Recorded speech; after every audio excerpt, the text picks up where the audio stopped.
الله أكبر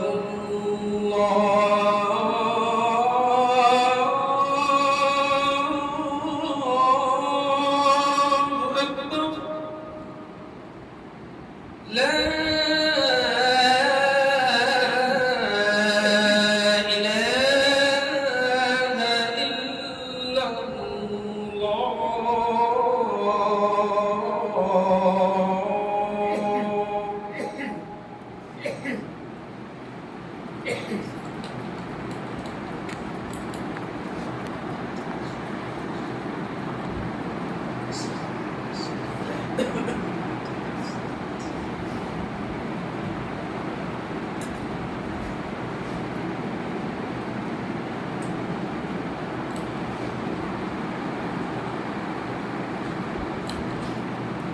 السلام عليكم ورحمة الله وبركاته. إن الحمد لله نحمده ونستعينه ونستغفره ونؤمن به ونتوكل عليه ونعوذ بالله من شرور أنفسنا ومن سيئات أعمالنا من يهد الله فلا مضل له ومن يضلل فلا هادي له وأشهد أن لا إله إلا الله وحده لا شريك له وأشهد أن محمدا عبده ورسوله أما بعد فإن خير الحديث كتاب الله وخير الهدي هدي محمد صلى الله عليه وسلم وشر الأمور محدثاتها وكل محدثة بدعة وكل بدعة ضلالة وكل ضلالة في النار. أعوذ بالله من الشيطان الرجيم. بسم الله الرحمن الرحيم. يا أيها الناس اتقوا ربكم الذي خلقكم من نفس واحدة وخلق منها زوجها وبث منهما رجالا كثيرا ونساء واتقوا الله الذي تساءلون به والأرحام إن الله كان عليكم رقيبا. سورة النساء. يا أيها الذين آمنوا اتقوا الله حق تقاته ولا تموتن إلا وأنتم مسلمون. سورة آل عمران. يا أيها الذين آمنوا اتقوا الله وقولوا قولا سديدا يصلح لكم أعمالكم ويغفر لكم ذنوبكم ومن يطع الله ورسوله فقد فاز فوزا عظيما. سورة الزخرف. وقال الله تبارك وتعالى في موضع آخر سنريهم آياتنا في الآفاق وفي أنفسهم حتى يتبين لهم أنه الحق. سورة فصلت. وقال الشاعر कुरान को दिल में उतारो हम दिखाएंगे, कुरान को दिल में उतारो हम दिखाएंगे, बदलते हैं कैसे इंसान हम दिखाएंगे। उसके हुरूफ जिंदा हैं, जिंदा ही रहेंगे, उसके हुरूफ जिंदा हैं, जिंदा ही रहेंगे, हर दौर में उसका करिश्मा हम दिखाएंगे।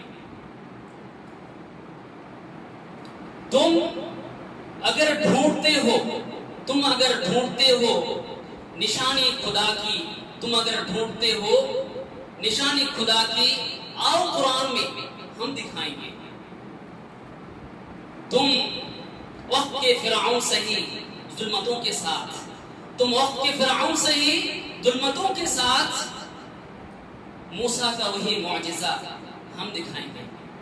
दुनिया के सारे अजाइब को एक तरफ रखो, दुनिया के सारे अजाइब को एक जानिब रखो, फिर दुनिया के सारे अजाइब को एक जानिब रखो, फिर कुरान का असल मुआजिजा हम दिखाएंगे।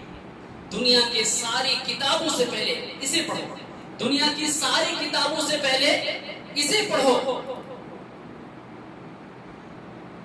कुरान का जिंदा मुआजिजा हम दिखाएंगे। समस्त प्रशंसा गुणगान गुणकीर्तन সেই মহান আল্লাহ রাব্বুল আলামিনের জন্য, যার অশেষ দয়ায় আজকে আমরা এই পবিত্র জুমার দিনে পবিত্র কথাবার্তা শোনার জন্য পবিত্র স্থানে আসতে পেরেছি। যার প্রশংসা শেষ করা যাবে না। আকাশ বাতাস চন্দ্র সূর্য গ্রহ নক্ষত্র যার প্রশংসা করে চলেছে। तितली का रुख्स गुल की अदा तेरी हमद है, मौज खिरम बाद सबा तेरी हमद है, আল্লাহ তাআলার আমরা ছোট্ট করে প্রশংসা করে বলবো আলহামদুলিল্লাহ। দরুদ ও শান্তির ধারা বিবর্ষিত হোক সমস্ত নবী এবং রাসূলগণের উপর, বিশেষ করে আমাদের সর্বশেষ নবী জনাব আহমদ মুজতাবা মুহাম্মদ মুস্তাফা সাল্লাল্লাহু আলাইহি সাল্লাম, যিনি আমাদের কাছে হেদায়েতের বাণী নিয়ে এসেছিলেন এবং আমাদের হাতে একটা চিরন্তন মুজিজা মহা পবিত্র গ্রন্থ আল কোরআন দিয়ে গেছেন, চিরন্তন এবং জীবন্ত মুজিজা। সেই নবীর ওপর কোটি কোটি দরুদ ও শান্তির দ্বারা বিবর্ষিত হোক। আল্লাহুম্মা সাল্লি আলাইহি ওয়া বারিক আলাইহি। সম্মানিত মুসল্লিবৃন্দ, আজকে আমি আপনাদের সম্মুখে যে বিষয় বস্তু নিয়ে আলোচনা করব ভেবেছি, তা ইতিপূর্বে একবার আমি তার উপরে আলোচনা করেছি। আর আমার আজকের বিষয়বস্তু হবে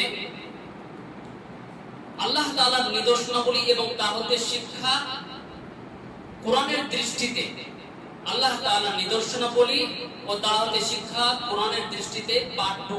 ইতিপূর্বে আমি এই বিষয়ে কিছু কথা আলোচনা করেছিলাম। আল্লাহ তাআলা মানুষ জাতিকে যখন মানব জাতি পথভ্রষ্ট হয়ে গেছে, আমরা জানি আল্লাহ তাআলা সেই মানুষকে সঠিক পথে নিয়ে আসার জন্য, আল্লাহ তাআলা তো দয়াময়, তার বান্দাদের উপর দয়ালু। তিনি তো তার বান্দাকে এমনি ছেড়ে দিতে পারেন না, তিনি তো তার বান্দাকে এমনি পথভ্রষ্ট হিসেবে ছেড়ে রেখে দিতে পারেন না। তাই তিনি যুগে যুগে কালে কালে তাদের হেদায়েতের জন্য নবী ও রাসূলগণ প্রেরণ করেছেন এবং তাদের সাথে বই পুস্তক গ্রন্থ দিয়েছেন, যাতে করে মানুষ সঠিক পথে আসতে পারে। আর এর চাইতেও আরো বড় জিনিস যে আল্লাহ তাআলা প্রত্যেক যুগে মানুষকে সৎ পথে নিয়ে আসার জন্য যে সৃষ্টিকর্তা বলে একজন কেউ আছেন, এই বিষয়টি মানুষের সামনে স্পষ্ট করার জন্য তাকে নানান রকমের জীবন্ত মুজিজা দেখিয়েছেন। যেমন মুসা আলাইহিস সালামের যুগের মুজিজা, ইউসুফ আলাইহিস সালামের যে মুজিজা, স্বপ্ন বর্ণনা করার মুজিজা, এমনি ভাবে জীবন্ত মুজিজা তাদেরকে দেখানো হয়েছে। আমাদের সামনে আমাদের হাতে যে মুজিজাটি আছে, মুহাম্মদ সাল্লাল্লাহু আলাইহি ওয়াসাল্লামের যে মুজিজাটি আছে, তা হচ্ছে পবিত্র আল কোরআন, জীবন্ত মুজিজা। এটাকে শুধুমাত্র সেই মুজিজা হিসেবে দেখতে পারবে যার বিবেক চক্ষু রয়েছে, যার জ্ঞান চক্ষু রয়েছে। এই চক্ষুতে এটাকে দেখা সম্ভব নয়। যে কোরআনের ব্যাপারে চিন্তা ভাবনা করবে, সেই শুধুমাত্র এই ব্যাপারটা বুঝতে পারবে। কোরআন চিরন্তন মুজিজা, মহাপবিত্র আল কোরআন, এই কোরআন যার মধ্যে সমস্ত রকমের রীতি নীতি থেকে শুরু করে মানব দানব আকাশ মণ্ডলী নভমণ্ডল ভূমণ্ডলের সমস্ত তথ্য আল্লাহ তাআলা এমন ভাবে পরিবেশন করেছেন, এমন ভাবে তুলে ধরেছেন, যেরকম যেটা কোনো মানুষের পক্ষে বর্ণনা করা বা উপস্থাপন করা সম্ভব ছিল না। তাই আল্লাহ তাআলা যারা কুফরি করছে তাদেরকে এই কোরআনের বিষয়ে তাদেরকে চ্যালেঞ্জ ছুড়ে দিয়ে বলেছেন যে ওয়ান কুনতুম ফি রাইবিন মিম্মা নাযালনা আলাইনা ফাতু বিসূরাতিন মিন মিথলি, একটা সূরা নিয়ে এসে দেখা। আপনারা অন্যান্য বক্তার মাধ্যমে শুনে থাকেন যে তারা কি করে, যে তারা কবিতামূলক কোন ছন্দ মিলিয়ে কোরআনের মতো নকল করতে থাকে, যেমন আল ফিল ওয়া মাল ফিল ওয়া মা লাকাল ফিল, এই ধরনের করে থাকে। কিন্তু আল্লাহ তাআলা কি শুধুমাত্র তার ছন্দের কথা কোরআনের মধ্যে বর্ণনা করেছেন? শুধুমাত্র ছন্দের কথাটাকেই অলৌকিকভাবে দেখিয়েছেন? যে না, আল্লাহ তাআলা যেভাবে ছন্দটাকে সুন্দরভাবে দেখিয়েছেন, ইদা শামসু কুফিরাত ওয়া ইদা নুজুমু কাতারাত ওয়া ইদা বিহার ফুজিরাত ওয়া ইদা কুবুর বু'থিরাত, ছন্দ যেভাবে সৌন্দর্যতা রয়েছে, সুন্দর সুসজ্জিতভাবে সুবিন্যস্তভাবে কোরআনকে পরিপাটিভাবে সাজানো গোছানো রূপে আমাদের সামনে দেওয়া হয়েছে, একই ভাবে তার মধ্যে যে তথ্য দেওয়া হয়েছে এটা হচ্ছে আসল জিনিস। তার মধ্যে এমন তথ্য পরিবেশন করা হয়েছে যেটাকে আজকে বৈজ্ঞানিক যার সামনে নতমস্তক হতে বাধ্য। সেই জন্য আল্লাহ তাআলা বলেছেন যে শোনো, তোমরা কোরআনের যে তথ্যগুলি রয়েছে সেই তথ্যগুলিকে নিয়ে চিন্তা ভাবনা করো। আল্লাহ তাআলা বলেছেন আফালা ইয়াতাদাব্বারুনাল কোরআন, তারা কি কোরআন নিয়ে চিন্তা ভাবনা করে না? ওয়ালাউ কানা মিন ইনদি গায়রিল্লাহ লাওয়াজাদু ফি ইখতিলাফান কাসীরা, এটা যদি আল্লাহ তাআলা ছাড়া আর অন্য কারো পক্ষ থেকে হতো, তাহলে ওর মধ্যে তারা অনেক রকমের ইখতিলাফ, মতবিরোধ, মতনৈক্য, মত পার্থক্য দেখতে পেত। আল্লাহ তাআলা আমাদেরকে এর মধ্যে থাকা নিদর্শনাবলীগুলির মধ্যে চিন্তা ভাবনা করতে বলছেন, যাতে করে আমাদের ঈমান সুদৃঢ় হয়ে যায়, যাতে করে যাদের ঈমানে সন্দেহ আছে সেই সন্দেহ দূর হয়ে যায়। আল্লাহ তাআলা বিভিন্ন রকমের নিদর্শনের কথা বলেছেন, যেমন ইন্না ফি খালকিস সামাওয়াতি ওয়াল আরদ ওয়া ইখতিলাফিল লাইলি ওয়ান নাহার ওয়াল ফুলকি আল্লাতী তাজরি ফিল বাহর বিমা ইয়ানফাউন নাস ইন্না ফি খালকিস সামাওয়াতি ওয়াল আরদ, আকাশ জমিন সৃষ্টি করার মধ্যে, ওয়া ইখতিলাফিল লাইলি ওয়ান নাহার, দিন রাতের পরিবর্তনের ক্ষেত্রে, ওয়াল ফুলকি আল্লাতী তাজরি ফিল বাহর, এবং এই যে জলযান সমুদ্রের বুকে ছুটে চলেছে, বিমা ইয়ানফাউন নাস, যার মাধ্যমে মানুষ উপকৃত হয়ে থাকে। আমা আনজালাল্লাহু মিনাস সামাই মিন মা ফাহিয়া বিল আরদ বা'দা মাউতিহা ওয়া বাতা ফিহা মিন কুল্লি দাব্বা, আকাশ থেকে বৃষ্টি বর্ষণ করা, তার মাধ্যমে মৃত জমিনকে পুনর্জীবিত করা, তারপরে তাতে আল্লাহ তাআলা বিভিন্ন রকমের চতুষ্পদ জন্তু ছড়িয়ে দেওয়া, এগুলো সব আল্লাহ তাআলার নিদর্শনাবলী। ইন্না ফি যালিকা লাআয়াতান লিকুল্লি কওমিন ইয়াকিলুন, যে যারা বুঝে, যে কওম, যে জাতি বুঝে, যে লোকেরা বুঝে, তাদের জন্য রয়েছে এর মধ্যে আয়াত, এর মধ্যে নিদর্শন। আল্লাহ তাআলার নিদর্শনাবলীগুলোকে এখন মুজিজা হিসেবে দেখার জন্য বা আল্লাহ তাআলার নিদর্শনাবলীগুলোকে চেনার জন্য সবচাইতে বড় মাধ্যম হচ্ছে এখন বর্তমান যুগে আমি মনে করি বিজ্ঞান। অনেকগুলি মাধ্যম আছে, তার মধ্যে অন্যতম বড় মাধ্যম হচ্ছে বিজ্ঞান, যেটা মানুষের কাছে আজকে সবচাইতে বেশি নির্ভরযোগ্য, সবচাইতে বেশি বিশ্বাসযোগ্য। তাহলে আসুন, কোরআনের বর্ণনা কিন্তু বিষয়গুলি আমরা বিজ্ঞানের দৃষ্টিতে দেখব, আধুনিক বিজ্ঞানের দৃষ্টিতে দেখব, যেখানে বিজ্ঞান এত উন্নতি করেছে, তারা এত যন্ত্রপাতি আবিষ্কার করেছে, এগুলোর মাধ্যমে বিজ্ঞান কি খুঁজে পেয়েছে। এক নম্বর যে বিষয়টি আমি আপনাদের সামনে উপস্থাপন করব তা হচ্ছে এই যে বৃষ্টি। এখন বর্ষার সময় চলছে, বৃষ্টি আল্লাহ তাআলার একটা নিয়ামত। বৃষ্টি যদি না হয় তাহলে কোনো কিছু, কোনো জীব জীবিত থাকতে পারে না, কোনো প্রাণী জীবিত থাকতে পারে না। বৃষ্টি যদি না হয়, কোনো মানুষ যদি মনে করে যে মাটির তলা থেকে পানি নিয়ে আমি ব্যবহার করব, না, ওই পানিও শেষ হয়ে যাবে, কেননা বৃষ্টির পানি সেটা মাটির তলায় যায়। তো বৃষ্টি হচ্ছে আমাদের জন্য নিয়ামত। আবার বৃষ্টি কারোর জন্য অভিশাপের কারণ হয়ে দাঁড়ায়। বৃষ্টি মানুষের জন্য মানুষের পাপের কারণে, তার শাস্তির কারণ হয়ে দাঁড়ায়, আবার ঈমানদারদের জন্য পরীক্ষার কারণও হয়ে দাঁড়ায়, যেমন বাংলাদেশে চলছে। তো এই যে বৃষ্টি, এই বৃষ্টিটা, এর যে চক্র, কিভাবে বৃষ্টি বর্ষণ হয়, পানি চক্রের যে ব্যাপারটা, এই ব্যাপারটা যদি আমি স্পষ্ট করি তাহলে আপনি আশ্চর্য হয়ে যাবেন যে কোরআন, আধুনিক বিজ্ঞান যেভাবে বর্ণনা করেছে, কোরআন ঠিক হুবহু সেভাবেই বর্ণনা করেছে বৃষ্টি চক্রের ব্যাপারটা, পানি চক্রের ব্যাপারটা। আগের মানুষ মনে করতো আকাশ থেকে যে বৃষ্টি বর্ষণ হয়, আকাশে প্রচুর পরিমাণে পানি জমা হয়ে আছে এবং সেখান থেকে বৃষ্টি বর্ষণ হয়। তারপরে কিছু সময় যাওয়ার পর মানুষরা মনে করলো যে না, এই পৃথিবীতে যে ধোঁয়া, তারপরে আরো যেসব জ্বালানি কাঠ, উপরে যে আকাশে যে ধোঁয়াগুলো উড়ে চলে যায়, সেই ধোঁয়াগুলো বাদলে পরিণত হয় এবং সেখানকার যে অক্সিজেন, সেখানকার যে আবহাওয়া, সেগুলির সাথে মিলিত হয়ে পানি তৈরি হয়, তারপরে বর্ষা হয়। কিন্তু আধুনিক বিজ্ঞান বলছে বৃষ্টি হওয়ার জন্য 4টি পর্যায় অতিক্রম করে। এক নম্বর হচ্ছে, প্রথমে পানি সমুদ্র থেকে বা পৃথিবী থেকে বাষ্পীভূত হয়ে আকাশে চলে যায়, 1 নম্বর পর্যায়ক্রম। দ্বিতীয় নম্বর পর্যায়ক্রম হচ্ছে সেগুলি আকাশে গিয়ে একত্রিত হয়, তারপরে সেগুলি পুঞ্জীভূত হয়, জমাট বাঁধে। তারপরে তৃতীয় হচ্ছে তার মধ্যে বাতাস নিষিক্ত হয় বা বাতাসের সংমিশ্রণ ঘটে। আর চতুর্থ হচ্ছে ওটা বৃষ্টি বর্ষণ হয় এবং সেটা আমাদের জমিনে আসে এবং অনেক পরিমাণ, বিপুল পরিমাণে জমিনের তলায় চলে যায়। এটা হচ্ছে 4টা স্তর। আল্লাহ তাআলা 4টি স্তর সম্পর্কে পবিত্র কোরআনের মধ্যে বলেছেন। 1 নম্বর স্তর বাষ্পীভূত হওয়ার ব্যাপারে, আপনি আশ্চর্য হয়ে যাবেন। বাষ্পীভূত হওয়ার ব্যাপারে আল্লাহ তাআলা কোরআনের মধ্যে কি বলেছেন? ওয়াসসামাই যাতি রাজা, শপথ হচ্ছে যে আকাশের যে বারবার ফিরিয়ে দেয়, এই কথার অর্থ কি? আপনার বাড়িতে আপনার কাছে একজন মানুষ সাহায্য চাওয়ার জন্য গেল, আপনি তাকে ফিরিয়ে দিলেন। মানে কি, কেউ যদি আপনার কাছে যায়, কাউকে যদি আপনি ফিরিয়ে দিতে চান, তাহলে জরুরি হচ্ছে আপনার কাছে প্রথমে যাওয়া। আপনার কাছে যদি না যায়, তাহলে আপনি ফিরিয়ে দিতে পারবেন না। আপনি বাড়িতে আছেন, কোথায় বাইরে গেলেন, বাড়ির মধ্যে ফিরে আসার জন্য জরুরি হচ্ছে বাইরে যাওয়া।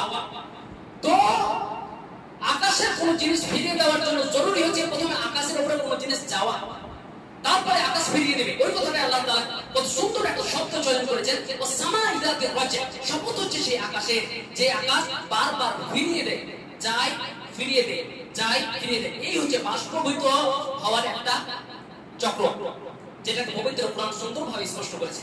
তারপরে পুঞ্জীভূত হওয়ার ব্যাপারটা আল্লাহ তাআলা পবিত্র কোরআনের মধ্যে বলছেন যে আলাম তারা আন্নাল্লাহ ইউসজি সাহাবান, তারা কি দেখেন আল্লাহ তাআলা বাদলকে পরিচালিত করেন, বাদলকে আল্লাহ তাআলা পরিচালনা করে নিয়ে যান। সুম্মা ইউআল্লিহু বাইনাহু, তারপর সেগুলোকে একত্রিত করেন, একটা একটা করে একত্রিত করেন। কত সুন্দরভাবে ভেঙে ভেঙে আল্লাহ তাআলা বলেছেন সুন্দরভাবে। সুম্মা ইউআল্লিহু বাইনাহু, তার আল্লাহ ইউআল্লিহু মানে কি? জমা করা। মুআল্লিফ মানে কি? বই জমাকারী, যে বই লিখেছে। আল্লাহ ইউআল্লিফু বাইনাহু, সেগুলোর মাঝে আল্লাহ তাআলা জমা করে। তারপরে সুম্মা ইয়াজআলুহু রুকামা, তারপরে আল্লাহ তাআলা সেটাকে পুঞ্জীভূত করে একদম জমাট বাঁধিয়ে দেন। রুকাম, একদম জমাট বাঁধিয়ে দেন। যেভাবে বিজ্ঞান বলেছে সেম টু সেম পবিত্র কোরআন বর্ণনা করেছে। আরেকটি বিষয় আমি বাইরে থেকে নিয়ে আসছি, এটা এই স্তরের অন্তর্ভুক্ত নয়। বিষয়টি হচ্ছে আগের মানুষ মনে করতো যে এই যে বাদলগুলো উড়ে যাচ্ছে আকাশের উপর দিয়ে, সেগুলো মনে করতো তুলোর মতো খুব হালকা জিনিস উড়ে যাচ্ছে, ধোঁয়ার মতো। কিন্তু আজকের বিজ্ঞান বলছে এক একটা বাদলের মধ্যে কম করে 500 টন করে পানি থাকতে পারে। এক একটা বাদলের ওজন 500 টন পর্যন্ত হতে পারে। আল্লাহ তাআলা পবিত্র কোরআনে এই বাদল যে ভারী, এই বিষয়ে দুই জায়গাতে বর্ণনা করেছেন। তিনি ডাইরেক্ট বলেছেন ওয়া ইনশিউ সাহাবাত তিকাল। আল্লাহ তাআলা তিনি সূরা রাদের 12 নম্বর আয়াতের মধ্যে বলেছেন যে আল্লাহ তাআলা যিনি সৃষ্টি করেছেন বাদলকে ভারী, তিকাল সাকিরুনের বহুবচন, সাকিরুন মানে ক্লাস 5 এর ছেলেরা জানে যে ভারী। আল্লাহ তাআলা ভারী বাদল সৃষ্টি করেছেন। তারপরে বৈজ্ঞানিকরা বলছে যে এই যে পুঞ্জীভূত অবস্থায় গেল পানিটা, যে জমাট বেঁধে গেল, তো জমাট বাঁধাটা শুধুমাত্র যথেষ্ট নয় বৃষ্টি বর্ষণের জন্য। জমাট বাঁধাটা শুধু যথেষ্ট নয়, জমাট বাঁধার পর যতক্ষণ পর্যন্ত তাতে বাতাসের সংমিশ্রণ না ঘটবে, বাতাস যদি তাতে প্রবেশ না করে, ততক্ষণ পর্যন্ত বৃষ্টিপাত হয় না।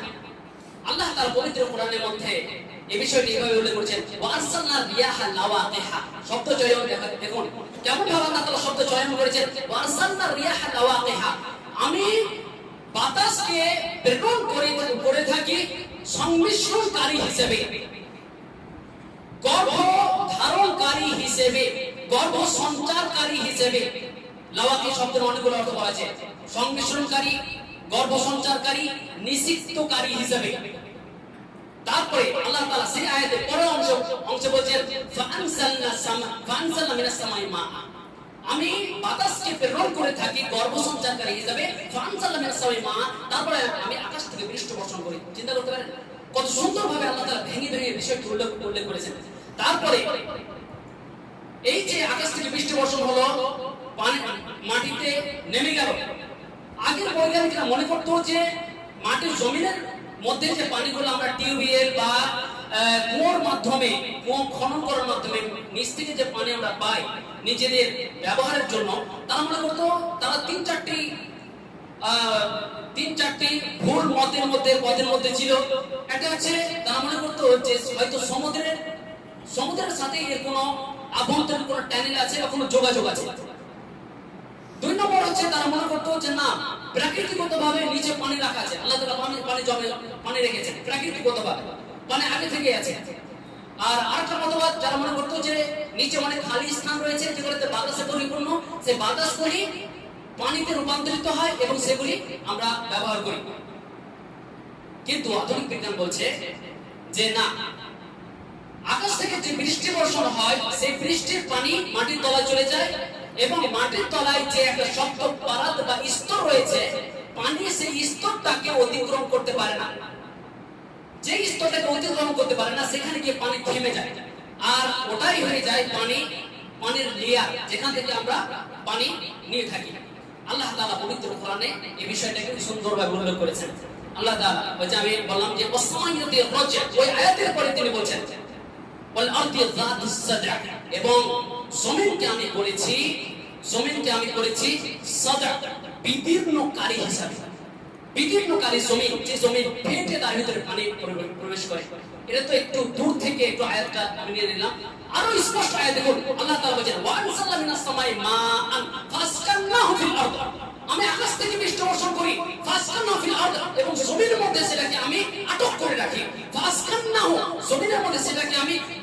রাখি, সেটা আমি জায়গা তৈরি করে রাখি। কত স্পষ্ট করে কোরআন এই বিষয়গুলোকে বর্ণনা করেছে, আপনি চিন্তা করতে পারেন।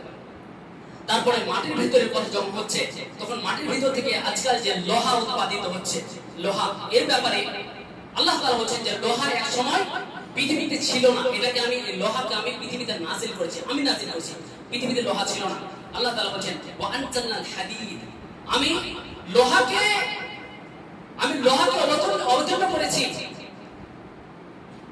কিসের জন্য অবতীর্ণ করেছি? যেটা হচ্ছে খুব শক্তিশালী ও মানাফিউন লিন-নাস, এবং মানুষের জন্য উপকারী। আল্লাহ তাআলা বলেন আমি লোহাকে নাজিল করেছি। বৈজ্ঞানিকরা বলছে, আধুনিক বৈজ্ঞানিকরা বলছে যে আমাদের পৃথিবীর যে প্রকৃতি, এর মধ্যে লোহা তৈরি হওয়া সম্ভবই ছিল না, একদম অসম্ভব। কেন? কেননা লোহা তৈরি হওয়ার জন্য যে পর্যায়ক্রমগুলি অতিক্রম করতে হয়, হাইড্রোজেন, তারপরে হিলিয়াম, তারপরে অক্সিজেন, তারপরে আপনার সিলিকন, এই যে পর্যায়ক্রমগুলি রয়েছে, এই পর্যায়ক্রমগুলি অতিক্রম করার জন্য জরুরি হচ্ছে প্রচন্ড তাপমাত্রা। কত তাপমাত্রা? এত তাপমাত্রা যেটা পৃথিবীর অভ্যন্তরে নেই। পৃথিবীর অভ্যন্তরে সবচেয়ে বেশি তাপমাত্রা যেটা আছে সেটা হচ্ছে 5000 থেকে 6000 ডিগ্রি সেলসিয়াস। 5000 থেকে 6000 ডিগ্রি সেলসিয়াস তাপমাত্রা পৃথিবীর নিচে আছে। এই তাপমাত্রাতে আপনার মনে হচ্ছে এটা অনেক বেশি তাপমাত্রা। এটা যত বেশি তাপমাত্রা হোক না কেন, এর মাধ্যমে এই যে আমি যে পর্যায়ক্রমটা বললাম, এই পর্যায়ক্রম অতিক্রম করে লোহা তৈরি হওয়া সম্ভব ছিল না। তাহলে কত ডিগ্রি সেলসিয়াস লাগবে? এর জন্য 300 থেকে 400 কোটি ডিগ্রি সেলসিয়াস লাগবে এই পর্যায়ক্রমটা পার করার জন্য। আর এটা আমাদের পৃথিবী নয়, বরং সূর্য থেকে 8 থেকে 10 গুণ বড় যে তারকাগুলি রয়েছে, তার মধ্যে এত উত্তাপ বা এত মাত্রার তাপ পাওয়া যেতে পারে। সেই জন্য বৈজ্ঞানিকরা বলছে যে সময় ওই যে বিগ ব্যাং থিওরি হয়েছিল, সেই সময় কোন নক্ষত্রের, এই ধরনের বড় নক্ষত্রের ফেটে যাওয়ার কারণে সেখান থেকে লোহা, যে উৎপাদিত হওয়া লোহা, সেখান থেকে পৃথিবীতে এসে ছিটকে পড়ে। আর যে সময় এসে ছিটকে পড়ে, সেই সময় পৃথিবী সম্পূর্ণ উত্তপ্ত অবস্থায় ছিল, গলিত অবস্থায় ছিল, যার কারণে লোহাটা পৃথিবীর মাঝখানে চলে যায়, ঢুকে যায়, আর পৃথিবী তলিয়ে যায়। তারপরে আস্তে আস্তে লোহা অবতীর্ণ হতেই থাকে, সেখান থেকে ছুড়ে আসতে থাকে, আর এক সময় সেগুলি মাটি দিয়ে, মানে সেগুলো শক্ত হয়ে যায়, যেগুলো এখন মাটির তলে ঢাকা পড়ে গেছে, যেগুলো আমরা লোহার খনিজ বা লোহার যেগুলো খনি, সেখান থেকে আমরা পেয়ে থাকি। তাহলে বুঝতে পারছেন আল্লাহ তাআলা এখানে আনজালনাল হাদিদ বলেছেন যে আমি লোহাকে নাজিল করেছি। কোরআনের সাথে আধুনিক বিজ্ঞানের কত সামঞ্জস্য আমরা বিষয়টি স্পষ্টভাবে বুঝতে পারলাম।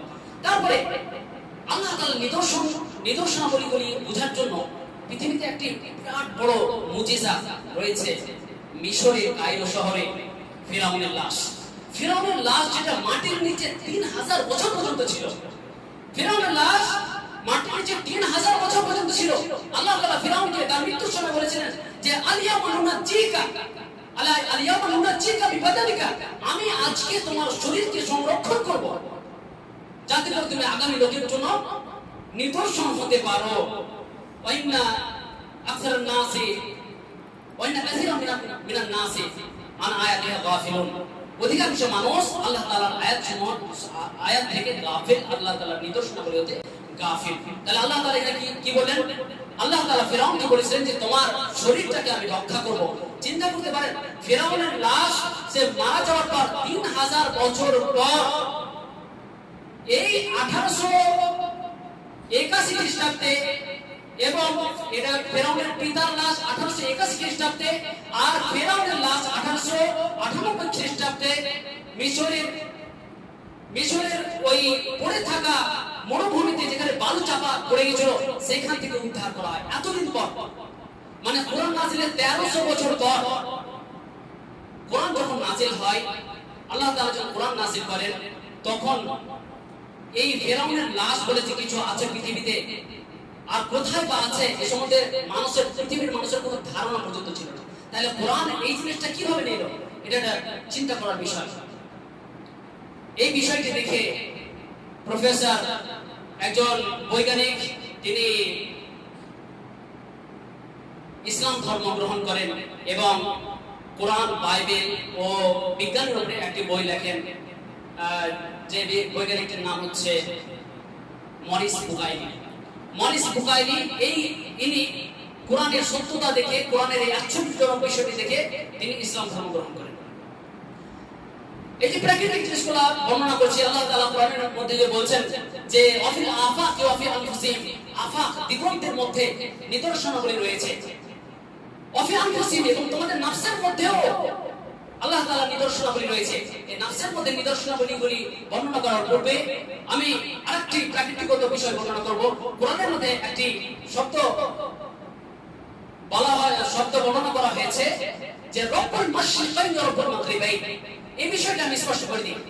কোরআনের মধ্যে বলা আছে রব্বুল মাশরিকাইন ওয়া রব্বুল মাগরিবাইন, আল্লাহ তাআলা যিনি হচ্ছেন দুই অস্ত এবং দুই উদয় চলের মালিক, দুই অস্ত এবং দুই উদয় চলের প্রতিপালক। মানুষ প্রশ্ন করে যে দুই অস্তাচল এবং দুই উদয়চল কি করে হতে পারে? সূর্য তো পূর্ব দিক থেকে উঠে এবং পশ্চিম দিকে উদয় হয়ে অস্ত যায়, তাহলে দুটো পূর্ব দিক, দুটো পশ্চিম দিক বা দুই উদয়চল, দুই অস্তচল কিভাবে হতে পারে? কিন্তু আজকে আধুনিক বিজ্ঞান বলছে যে বছরের 365 দিনের মধ্যে থেকে মাত্র দুটো দিন এমন রয়েছে যে সূর্য কেবল পৃথিবীর পুরোপুরি পূর্ব দিকে উঠে থাকে, মাত্র দুটো দিন। এটা হচ্ছে 21 জুন আর এটা হচ্ছে 23 সেপ্টেম্বর। শুধুমাত্র এই দুটো দিন পুরোপুরি পূর্ব দিকে উঠে থাকে আর পুরোপুরি পশ্চিম দিকে উদয় হয়, আর বাকি দিনগুলিতে হয় দক্ষিণ থেকে না হলে উত্তর দিকে ঝুঁকে সূর্য উদয় হয় এবং একইভাবে উত্তর দিকে এবং দক্ষিণ দিকে ঝুঁকে অস্ত যায়। এটা হচ্ছে সূর্যের প্রকৃতি, যেটা আজকের আধুনিক বিজ্ঞান বর্ণনা করছে। আধুনিক বিজ্ঞান বলছে যে এই যে দুটো দিন, এই দুটি দিন ছাড়া উত্তর দিকে ঝুঁকে যখন সূর্য উদয় হয় এটাকে বলা হয় কর্কট ক্রান্তি, আর দক্ষিণ দিকে ঝুঁকে যেটা উদয় হয় সেটাকে বলছে কমল ক্রান্তি,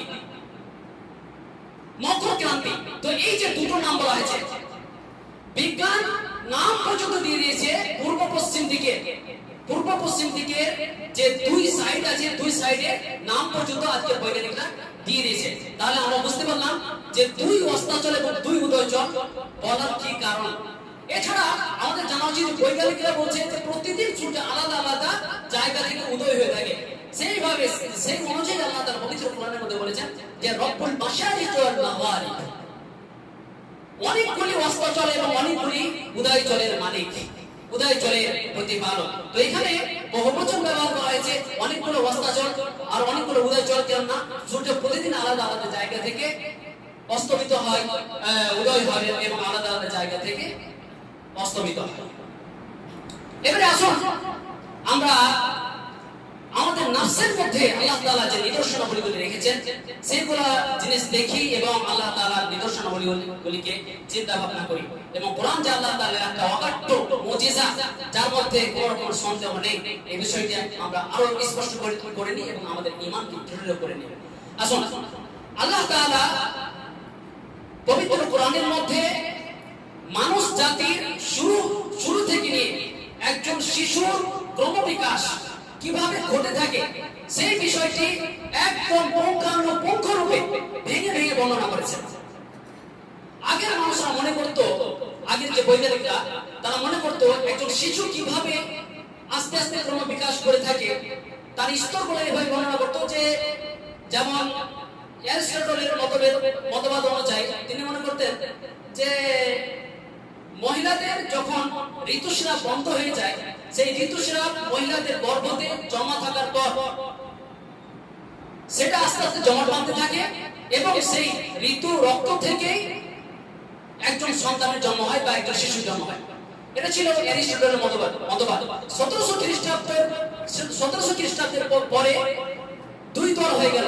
একদল বলল যে পুরুষের যে শুক্রাণু, সেই শুক্রাণুর মধ্যে ছোট ছোট মানুষের সন্তান থাকে, ছোট ছোট একদম মানুষের আকারে, সব হাত পা সব কিছু থাকে একদম, যেটাকে অনুবীক্ষণ যন্ত্র দ্বারা দেখা যায়।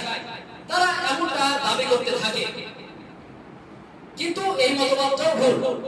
আর তারপরে যখন মায়ের পেটে উঠে যায় ওটা আস্তে আস্তে বড় হতে থাকে, এটা তাদের ধারণা ছিল।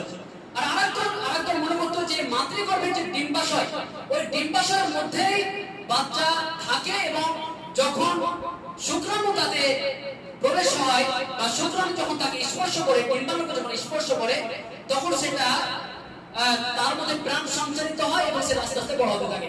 এই তিনটি মতবাদই হচ্ছে ভুল। এখনকার বৈজ্ঞানিকরা বলছে যে মাতৃগর্ভে যখন শুক্রাণু প্রবেশ করে, প্রথম সপ্তাহের মধ্যে ওটা একটা একক কোষে রূপ নেই, তারপরে 2-3 সপ্তাহ থাকার পর ওটা 3টে কোষের রূপ নেই। একক কোষের যখন রূপ নিয়ে থাকে, তখন সে মাতৃগর্ভের যে দেওয়া তাতে চিপকে যায় এবং সেখান থেকে নিজের প্রয়োজন অনুযায়ী পুষ্টি সংগ্রহ করতে থাকে। আর তারপরে যখন 2-3 সপ্তাহ পরে ওটা যখন 3টি কোষে বিভাজিত হয়, একটা হয় মস্তিষ্ক, একটা হয় স্নায়ু, আর আরেকটা হয় ত্বক। তারপরে আস্তে আস্তে মানুষের বিকাশ ঘটতে থাকে। এটা আধুনিক বিজ্ঞানের বক্তব্য। 1980 খ্রিস্টাব্দে সৌদি আরবের বিশ্ববিদ্যালয়, আব্দুল আজিজ বিশ্ববিদ্যালয়ের একদল গবেষক দল, তারা ডক্টর কিথ মুরের কাছে গিয়েছিলেন। তখনকার যুগে 1980 খ্রিস্টাব্দের সময় সবচাইতে প্রজনন বিদ্যা বা গর্ভবিদ্যার সবচাইতে বড় বৈজ্ঞানিক ছিলেন ডক্টর কিথ মুর। তার কাছে গিয়েছিলেন, তার কাছে গিয়ে বললেন যে এই যে আমরা কোরআন থেকে এই তথ্যগুলো পেয়ে থাকি, এগুলা কি আধুনিক বিজ্ঞানের সাথে মিলে যায়? তিনি প্রথমে দেখে বিস্মিত হয়ে যান এবং ভাবেন যে এতদিন পর্যন্ত মানুষের ভুল ভ্রান্তির মধ্যে ছিল। 1400 বছর আগে যে বইটির মধ্যে এই জিনিসগুলো লেখা আছে, তো মানুষ এটা খুঁজে পায়নি কেন? প্রথমে বিস্মিত হন। তারপরে আলাকা শব্দটি দেখে তিনি আশ্চর্য হয়ে যান। আলাকা শব্দটি দেখে তিনি একটু সংশয়ের মধ্যে পড়ে যান। তারপরে মুসলা শব্দটি দেখেও তিনি সংশয়ের মধ্যে পড়ে যান। তারপর তিনি ওটা নিয়ে আবিষ্কার শুরু করেন যে আলাকা মানে জোকের মতো কোনো জিনিস, সেটিকে নিয়ে তিনি চিন্তা ভাবনা বা গবেষণা শুরু করেন। তিনি যখন সেটাকে অনেকক্ষণ যন্ত্র দিয়ে দেখলেন, তখন দেখতে পেলেন যে হ্যাঁ, যেভাবে মানুষের রক্ত চুষে যোগ মানুষের শরীর আঁকড়ে ধরে থাকে, ঝুলে থাকে, আর সে রক্ত চুষতে থাকে, সেভাবে সে মাতৃগর্ভের দেওয়ালে চিপকে আছে এবং শুধু যোগের মতো দেখতেই নয়, বরং যোগের মতো কাজও করছে। মাতৃগর্ভ থেকে যথাযথ সে পুষ্টি টেনে নিচ্ছে, শোষণ করে নিচ্ছে। তিনি আশ্চর্য হয়ে গেলেন বিষয়টি থেকে যে কোরআন কিভাবে এই জিনিসটি এত স্পষ্টভাবে বর্ণনা করতে পারলো। তারপরে তিনি ওই ধরনের একটা রূপ দিলেন, যোগের মধ্যে একটা রূপ দিলেন, একটা পদার্থ নিয়ে একটা যোগের মধ্যে রূপ দিলেন এবং সেটাকে চিবালেন। মুসলা মানে হচ্ছে জীবিত, চিবিয়ে রাখা মাংসের টুকরো। মুসলা মানে চিবানো মাংস। তো তিনি চিবিয়ে দিলেন, চিবানোর পর হাতে নিয়ে এলেন এবং মাতৃগর্ভে যখন সন্তান 3 থেকে 4 সপ্তাহ চলে যায়, 3 থেকে 4 সপ্তাহ পরে যে আল্লাহ তাআলা বলেন মুসলা বা মাংসপিণ্ড তৈরি হয়, এই মাংসপিণ্ডের সাথে তিনি যে চিবালেন, ওই জিনিসটার মিল দেখলেন যে হ্যাঁ, যেভাবে দাঁতের দাগ আছে সেভাবে সেম টু সেম মুসলা, আল্লাহ তাআলা যেটাকে মুসলা বলেন, ওর মধ্যে দাঁতের মতো আকার আকৃতি তৈরি হয়েছে। তিনি 1981 খ্রিস্টাব্দের কনফারেন্সে তিনি ঘোষণা দিলেন যে এই কোরআন কোন মানুষের হতে পারে না, এটা হচ্ছে ঈশ্বর প্রদত্ত কোরআন। আর এই কোরআন যার কাছে এসেছে তিনি হচ্ছেন ঈশ্বর প্রদত্ত একজন দূত, মানে মুহাম্মদ সাল্লাল্লাহু আলাইহি ওয়াসাল্লাম হচ্ছেন একজন ঈশ্বর প্রদত্ত দূত। চিন্তা করতে পারেন কত সূক্ষ্মভাবে এই জিনিসটিকে বর্ণনা করা হয়েছে।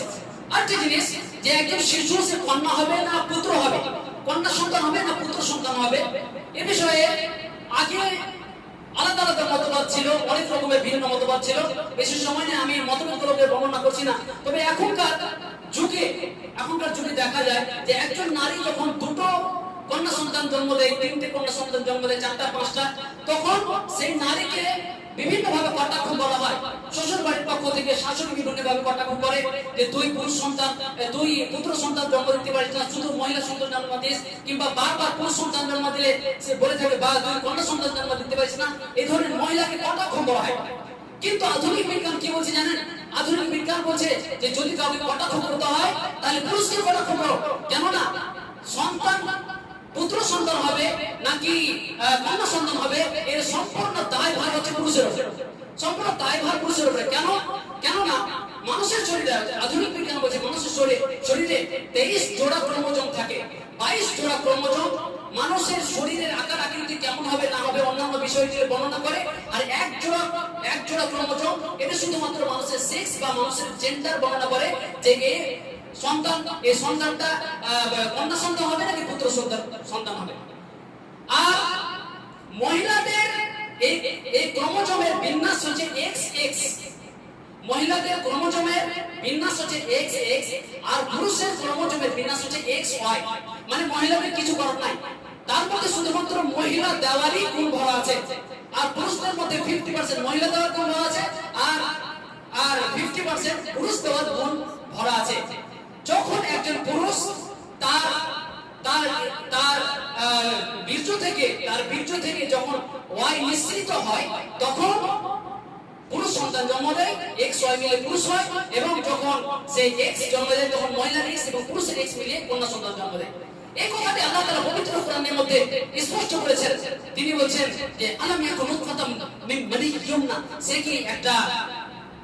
সে কি একটি বীর্যের একটা বিন্দু ছিল না। আলাম ইয়াকুন নুতফাতাম মিন মানিয়্যিন ইউমনা, যেটাকে স্খলিত করা হয়েছে, যেটাকে নিক্ষিপ্ত করা হয়েছে, মিন মানিয়্যিন ইউমনা সুম্মা কানা আলাকাতান ফাখালাকা ফাসাওয়া, তারপরে সেটা একটা আলাকায় পরিণত হয়, ফাখালাকা, তারপর আল্লাহ তাআলা সেটাকে তিনি তাকে সৃষ্টি করেন, ফাসাওয়া, তারপর সুবিন্যস্ত করেন, ফাজআলা মিনহু যাওজাইনি যাকরা ওয়াল উনসা। এই বিষয়টি লক্ষ্য করা, ফাজআলা মিনহু, তারপর সেখান থেকে, মিনহুর জামির যাচ্ছে মানির দিকে, সেখান থেকে আল্লাহ তাআলা উৎপন্ন করেন পুরুষ এবং মহিলা। মানে এর জন্য সম্পূর্ণ দায় হচ্ছে পুরুষ এবং মহিলা যে হবে, এর সম্পূর্ণ দায়ভার হচ্ছে পুরুষের। এটাকে কোরআন স্পষ্ট করেছে, আর আজকাল আধুনিক বিজ্ঞান স্পষ্ট করেছে। এরপরে আসুন আমরা জেনে নিই যে মাতৃগর্ভে যে শিশুর জন্য যে খাবার তৈরি হয়, খাবার যে তৈরি হতে থাকে এবং তার জন্ম নেওয়ার পর সে যে খায়, স্তন থেকে যে সে দুধ পান করে, বা যে কোনো পশুর যে দুধ, সেই দুধ কোথা থেকে আসে বা কিভাবে তৈরি হয়, সেই বিষয়ে পবিত্র আল কোরআন কি বলেছে এবং আধুনিক বিজ্ঞান কি বলেছে, এই বিষয়টি আমরা জেনে নিই। আগে মানুষ মনে করতো যে এই যে দুধ, এটা মহিলার পেটের মধ্যে তার যখন ঋতুস্রাব বন্ধ হয়ে যায়, তখন তার মধ্যে ঋতুস্রাবটা তার পেটের মধ্যে জমা থাকে এবং সে রক্তটাই রং পরিবর্তন হয়ে দুধের কালার হয় বা সাদা কালার হয়, ওটা দুধ তৈরি হয়। এই একটা নিকৃষ্টতম মতবাদ আগের যুগের ছিল। আর আরেকটা মতবাদ ছিল যে মানুষের যে পাচন তন্ত্র বা খাবার যে জায়গা, সেখান থেকে ডাইরেক্ট গবাদি পশু হোক বা মানুষের স্তনের সংযোগ আছে, সেখান থেকে ডাইরেক্ট দুধ তৈরি হয়, সেইখান থেকে পুষ্টি নিঃসৃত হয়ে দুধ তৈরি হয়। কিন্তু আধুনিক বিজ্ঞান কি বলছে? আধুনিক বিজ্ঞান বলছে যে মানুষের শরীরে যখন কোনো খাবার যায়, সেটা পচে যাওয়ার মাধ্যমে পাচন তন্ত্রে যাওয়ার পর তার মধ্যে যত পুষ্টি আছে, সেই পুষ্টিগুলি রক্তনালীতে প্রবাহিত হয়ে যায়। রক্তনালীতে প্রবাহিত হয়ে যাওয়ার পর সেটা শরীরের সমস্ত গ্রন্থিতে ছড়িয়ে পড়ে, এমনকি মানুষের, মহিলাদের আর পশুদের যে ম্যাটার গ্ল্যান্ড বা স্তন গ্রন্থি, সেখান পর্যন্ত যায়, আর সেখান থেকে দুধ হয়, সেখান থেকে দুধ তৈরি হয়, সেখান থেকে বাচ্চারা আর পশুদের বাচ্চারা খেয়ে থাকে। আল্লাহ তাআলা পবিত্র কোরআনের মধ্যে এই বিষয়টিকে স্পষ্ট করেছেন। তিনি বলছেন, নুসকিকুম, আমি তোমাদেরকে পান করিয়ে থাকি, মিন বাইনি ফারথিন ওয়া দামিন, মিন বাইনি ফারথিন ওয়া দামিন, বলেছেন যে আমি পান করিয়ে থাকি পাচন তন্ত্রের মধ্যে থেকে এবং রক্তের মধ্য থেকে, পাচন তন্ত্র এবং রক্তের মধ্যে থেকে আমি তোমাদেরকে পান করে থাকি, লাবানান খালিসান সাইগান লিশারিবিন, কি পান করে থাকি? বিশুদ্ধ দুধ পান করে থাকি। তাহলে এখানে কোরআন কি কথা বলেছে? আমি তোমাদেরকে পান করে থাকি এমন দুধ যেটি নিঃসৃত হয়, যেটি তৈরি হয় পাচন তন্ত্রের এবং রক্তনালী থেকে আসা পুষ্টির মধ্যে থেকে আসা, সেখান থেকে যেটা দুধ তৈরি হয়, সেখান থেকে আমি তোমাদেরকে পান করে থাকি। তাহলে চিন্তা করতে পারেন, কোরআন কত সুন্দরভাবে এই বিষয়টিকে বর্ণনা করেছে, কত ক্ষুদ্র জিনিস বর্ণনা করেছে, যে বিষয়ে যখন কোনো যন্ত্র ছিল না, কোনো আধুনিক যন্ত্র ছিল না, কিভাবে এই জিনিসগুলো দেখতে পেল কোরআন। এই বিষয়গুলি চিন্তা ভাবনার বিষয়। তো যাই হোক, আল্লাহ তাআলার কাছে দোয়া করি আল্লাহ তাআলা যেন আমাদেরকে তার নিদর্শনাবলীগুলি দেখে আমাদেরকে ঈমান যেন আমাদের মজবুত হয়ে যায়, সুদৃঢ় হয়ে যায়, সেই তৌফিক দান করেন। আল্লাহুম্মা আমিন।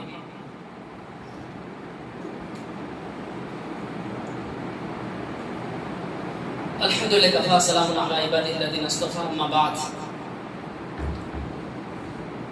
বিজ্ঞান, আধুনিক বিজ্ঞান কোরআনের 80% তথ্যকে প্রমাণ করতে পেরেছে। কোরআনের মধ্যে যে তথ্য দেওয়া আছে, বৈজ্ঞানিক তথ্য, প্রায় 1000+ আয়াত যে আছে কোরআনের মধ্যে, তার 80% তথ্যকে তারা প্রমাণ করতে পেরেছে। আর 20% এমন আয়াত সমূহ আছে যেগুলোকে প্রমাণ করতে পারে না। প্রমাণ করতে পারে এর মানে এই নয় যে তারা ভুল প্রমাণিত করেছে, তাদের কাছে কোনো তথ্যই নেই সেই ব্যাপারে। এমন অনেক জিনিস রয়েছে, যেমন ইয়াজুজ মাজুজের যে বিষয়টি, একইভাবে জিন জগতের যে বিষয়, এই জিনিসগুলি তারা খুঁজে পায় না বা তার তথ্য সংগ্রহ করতে পারে না, গবেষণা করে কোনো কিছুই তারা উদ্ধার করতে পারে না। তো তারা উদ্ধার করতে পারে না, এর অর্থ এই নয় যে কোরআন মিথ্যা বলেছে, কারণ কোরআনে তারা কোনোদিন আজ পর্যন্ত একটাও ভুল ধরতে পারেনি। কিছু সময় এমন ছিল, 500 বছর আগে এমন ছিল যে বিজ্ঞান শুধুমাত্র 30% কোরআনের জিনিসগুলি বাস্তবায়ন করতে সক্ষম ছিল। তারপরে আস্তে আস্তে এখন 50%, 60% হতে এখন 80% পৌঁছেছে, যেখানে বিজ্ঞান কোরআনের 80% তথ্যকে সত্য বলে প্রমাণিত করতে পেরেছে, আর 20% তারা খুঁজেই পায়নি। পৃথিবীর মধ্যে যেমন ইয়াজুজ মাজুজের যে বিষয়টি, এই বিষয়টি আমি একটু স্পষ্ট করে দিই। ইয়াজুজ মাজুজের যে বিষয়টি, এরা কোথায় লুকিয়ে আছে? কোরআন তো বলছে যে এরা পৃথিবীর মধ্যে আছে, কিন্তু কোথায় আছে? আমাদের পৃথিবীর উপরে আকাশে চলমান যে স্যাটেলাইট আছে, সেই স্যাটেলাইটটা ধরতে পারছে না কেন? কোথায় আছে তাহলে? আপনার জেনে রাখা উচিত যে স্যাটেলাইট পৃথিবীর সমস্ত জায়গায় দেখতে পায় না। স্যাটেলাইট পৃথিবীর 25 থেকে 30% শুধুমাত্র দেখতে পায়। সমুদ্রের তলে যে 70% আছে সেগুলো দেখতে পায় না। একই রকম ভাবে পৃথিবীর স্থল ভাগেও এমন অনেক জায়গা আছে যেগুলোকে স্যাটেলাইট ধারণ করতে পারে না। যেমন দক্ষিণ এশিয়ার কিছু এমন গুহা আবিষ্কার করা হয়েছে, এমন গুহা খুঁজে পাওয়া হয়েছে যে গুহার নিজস্ব জঙ্গল আছে, গুহার নিজস্ব জঙ্গল রয়েছে, তার বাষ্পীভূত হয়, নদী পর্যন্ত রয়েছে, তার পানি বাষ্পীভূত হয়। সেটি খুঁজতে খুঁজতে, তার প্রান্ত খুঁজতে খুঁজতে অনেক দূর পর্যন্ত চলে যায় এবং শেষমেশ একটা দেওয়াল, একটা প্রাচীর খুঁজে পায়, যে প্রাচীরটা প্রায় 300 মিটার উঁচু। চিন্তা করতে পারেন যে প্রাচীরটা 300 মিটার উঁচু, তাহলে এত বড় একটা গুহা পৃথিবীর মধ্যে আছে যেটাকে স্যাটেলাইট ধারণ করতে পারে না। বৈজ্ঞানিকরা বলছে এরকম আরো অনেক জায়গা আছে, স্যাটেলাইট শুধু ওটাই দেখতে পাবে যেটা উপরে ভাসমান আছে, কিন্তু জঙ্গলের ভিতরে হয়তো কোন গুহা আছে, তার মধ্যে থেকে সুড়ঙ্গ এবং তারপর থেকে অনেক বড় বড় জায়গা শুরু হয়ে গেছে। আসলে ইয়াজুজ মাজুজের জায়গাটা, ইয়াজুজ মাজুজের বিষয়টা এরকম, কোন সুড়ঙ্গ ছিল যে সুড়ঙ্গটাকে জুলকারনাইন বাদশা বন্ধ করে দিয়েছিলেন। এরকম এই ধরনের কোন জায়গাতে তারা বন্দী হয়ে আছে, যখন সময় আসবে তখন ঠিক তারা উপরে উঠে আসবে এবং পৃথিবীতে এসে তারা আক্রমণ করবে এবং সমস্ত কিছু শেষ করবে। যাই হোক, তো আমরা বৈজ্ঞানিক এবং কোরআনের আলোকে বুঝতে পারলাম যে আল্লাহ তাআলা 1400 বছর আগে নাযিল করা যে পুস্তকটি, এটি মুহাম্মদ সাল্লাল্লাহু আলাইহি সাল্লামের রচিত কোনো গ্রন্থ হতে পারে না, কোনো মানুষের কোনো গ্রন্থ হতে পারে না।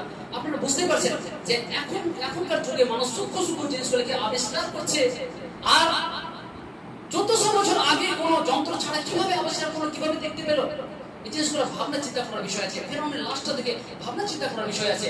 আমাদের মনের মধ্যে যদি ঈমান সম্পর্কে, আল্লাহ তাআলা সম্পর্কে, আখিরাত সম্পর্কে, পুনরুত্থান দিবস সম্পর্কে কোন রকমের সন্দেহ থাকে, তাহলে আমাদেরকে এই তথ্যগুলি দিয়ে সেই সন্দেহ দূর করে নিতে হবে।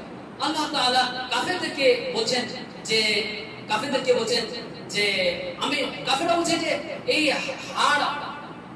যে হাড়গুলো রয়েছে, হাড়গুলো যখন গলে পচে যাবে তখন আল্লাহ তাআলা কিভাবে পুনরুত্থান দিবসে আমাদেরকে একত্রিত করবেন? কিন্তু আল্লাহ তাআলা বলেন যে বালা কাদিরিনা আলা আন নুসাফিয়া বানানা, আমি তাদের হাতের পোড়গুলো পর্যন্ত, এই যে আঙুলের পোড় রয়েছে সেগুলো পর্যন্ত আমি একত্রিত করতে, সুবিন্যস্ত করতে সক্ষম। আজকালকার বৈজ্ঞানিকরা তারা বলছে যে এই যে ফিঙ্গারপ্রিন্টের কথা যেখানে কোরআন 1400 বছর আগে বর্ণনা করেছে, বৈজ্ঞানিকরা বলছে যে প্রতিটি মানুষের, পৃথিবীর কোটি কোটি মানুষের মধ্যে থেকে এই ফিঙ্গারপ্রিন্টের মাধ্যমে একজন মানুষকে বাছাই করা সক্ষম। পৃথিবীর কোনো মানুষের সাথে কোনো মানুষের ফিঙ্গারপ্রিন্টের মিল হবে না। আল্লাহ তাআলা সেখানে এমন একটা শব্দ ব্যবহার করছেন যে বালা কাদিনা আলা মুসাফিয়া বানানা। হ্যাঁ, আমার ফিঙ্গারপ্রিন্ট দিয়ে আপনার মোবাইল খুলবে না, আপনার ফিঙ্গারপ্রিন্ট দিয়ে আমার মোবাইল খুলবে না। আমরা স্পষ্ট দেখতে পাচ্ছি যে সবার ফিঙ্গারপ্রিন্ট আলাদা আলাদা। এই শব্দটাকে আল্লাহ তাআলা এই শব্দটাকে বর্ণনা করেছেন কত আগে। অতএব আমাদেরকে এই বিষয়গুলো চিন্তা ভাবনা করা উচিত এবং আল্লাহ তাআলার উপরে ঈমান আমাদের কঠোর এবং মজবুত হয়ে যাওয়া উচিত। আল্লাহ তাআলার কাছে দোয়া করি আল্লাহ তাআলা যেন আমাদেরকে ঈমানের অবস্থায় মৃত্যুবরণ করার এবং জান্নাতুল ফিরদাউস আমরা যেন যেতে পারি সেই তৌফিক দান করেন। আল্লাহুম্মা আমিন। ইন্নাল্লাহা ওয়া মালাইকাতাহু ইউসাল্লুনা আলান নবী ইয়া আইয়ুহাল্লাযীনা আমানু সাল্লু আলাইহি ওয়া সাল্লিমু তাসলিমা। আল্লাহুম্মা সাল্লি আলা মুহাম্মাদ ওয়া আলা আলি মুহাম্মাদ কামা সাল্লাইতা আলা ইব্রাহিম ওয়া আলা আলি ইব্রাহিম ইন্নাকা হামিদুম মাজিদ। আল্লাহুম্মা বারিক আলা মুহাম্মাদ ওয়া আলা আলি মুহাম্মাদ কামা বারাকতা আলা ইব্রাহিম وعلى آل إبراهيم إنك حميد مجيد. عباد الله رحمكم الله، إن الله يأمر بالعدل والإحسان وإيتاء ذي القربى وينهى عن الفحشاء والمنكر والبغي يعظكم لعلكم تذكرون. اذكروا الله يذكركم ويستغفر لكم ولذكر الله أكبر والله يعلم ما تصنعون.